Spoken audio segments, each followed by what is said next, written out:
This is Kevin coming to you from the Phinsider YouTube channel and SB Nation YouTube once again.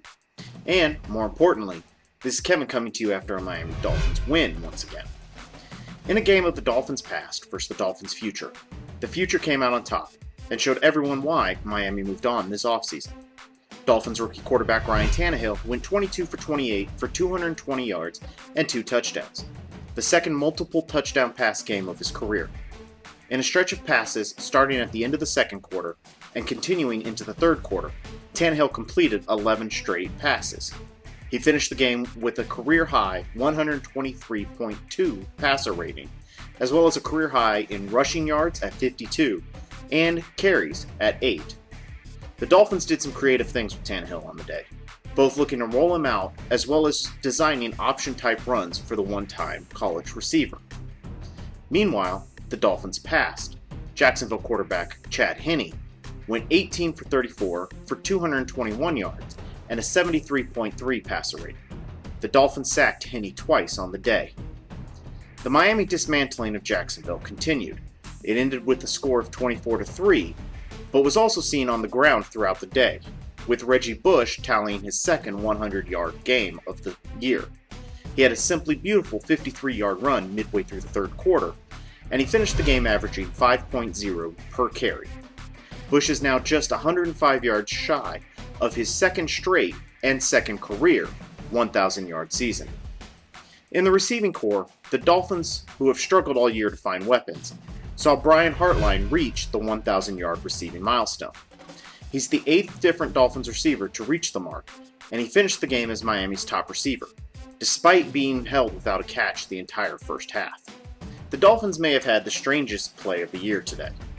On a fake field goal in the third quarter, the Dolphins lined up as they normally would, except tight end Anthony Fasano, who looked like he was going off the field, stopped just shy of the sideline. The Jaguars recognized no one was guarding Fasano and started running a defender out there to cover him. As the Dolphins snapped the ball, punter Brandon Fields, who serves as the Dolphins' holder, immediately popped up and looked to throw to Fasano.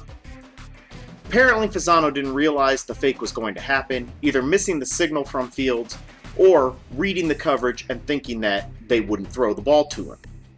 Fields simply threw the ball out of bounds, probably about 20 yards out of bounds, and no one was really quite sure exactly what had just happened.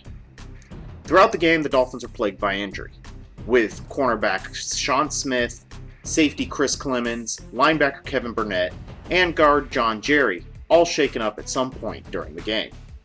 The team also saw cornerback Nolan Carroll, tight end Charles Clay, and running back Daniel Thomas leave the game and not return due to various injuries. The Miami win today somehow keeps them in the playoff hunt, though they're going to need a ton of help if they want to make that dream come true. They also could, theoretically, come away with a non-losing season this year. The team has a game against the Buffalo Bills in Miami next week, then finishes the year in New England in Week 17. Both of those teams have already beaten Miami. Before the season, my prediction was the Dolphins would go 8-8 on the year, with me thinking anywhere between 6 and 8 wins would be a successful season for a team with a rookie head coach and a rookie quarterback. This team has officially reached that goal, with the Dolphins getting their 6th win today. Dolphins fans should be excited about what they're seeing from Tannehill and some of the other pieces of the team. This offseason will obviously have to bring some weapons to help out Tannehill and have this team take the next step, but as a whole, the 2012 season should be seen as a good season for the team and for the fans. With 2 games left to play, the Dolphins are still, technically, in the playoff hunt, which, in recent years, they would have already mathematically been eliminated by now. The Dolphins are still playing good football. Hopefully that continues in the next 2 weeks. As you celebrate the Dolphins' win, make sure you subscribe to the Phinsider YouTube channel and to SB Nation YouTube. This is Kevin for the Phinsider. Thanks for watching.